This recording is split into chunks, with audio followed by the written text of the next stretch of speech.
une énorme somme pour le plus grand combat de sa vie. Depuis plus d'un an et la perte tragique de son fils Antoine dans un accident de la route, Yannick Aleno se bat, au travers de son association pour récolter des fonds et soulager la douleur de ceux qui vivent la même peine que lui. Et en ce début décembre, CIST une vente aux enchères colossale qui a dû lui remonter un peu le moral. À quelques jours de son 55e anniversaire, CIST une nouvelle qui devrait faire plaisir au chef Yannick Aleno, organisée en ce début décembre au profit de l'association qui porte le nom de son fils Antoine, tragiquement décédé. La vente aux enchères mise en place par les propriétaires de Château Mouton Rothschild a déjà rapporté une énorme somme.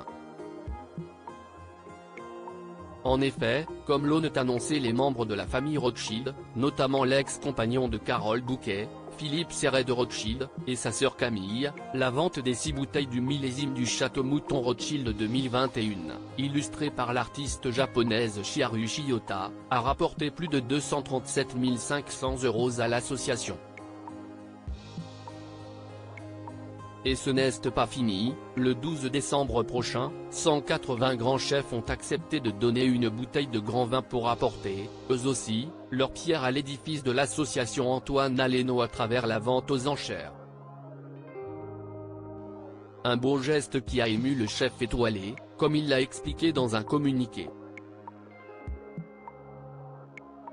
Depuis son lancement, l'association reçoit, chaque jour, des témoignages de la France entière faisant état de la solitude à laquelle les familles sont confrontées à un moment où elles sont fragilisées et vulnérables par la perte brutale d'un enfant. Leur venir en aide et accompagner ceux qui restaient notre priorité, a-t-il expliqué. Toujours autant de peine. Il faut dire que depuis le 8 mai dernier, et la mort de son fils Antoine, 24 ans, jeune chef renversé sur son scooter en plein cœur de Paris par un chauffard récidiviste, le chef a du mal à se remettre sur pied. On vit avec. Ou plutôt on vit sans.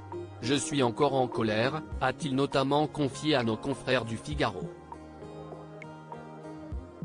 Peut-être légèrement soulagé de sa peine par cette jolie somme et ce beau geste de ses collègues chefs, qui n'ont visiblement pas oublié le jeune homme lui aussi devenu chef avant son décès, il sait que tout cet argent servira à aider ceux qui sont aujourd'hui dans la même situation que lui.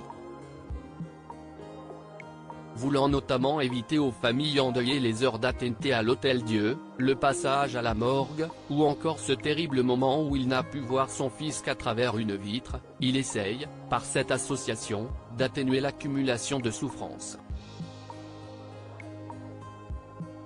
Les chocs successifs. Et espère que les choses changent à l'avenir. Avec une si belle somme et son abnégation, on ne doute pas.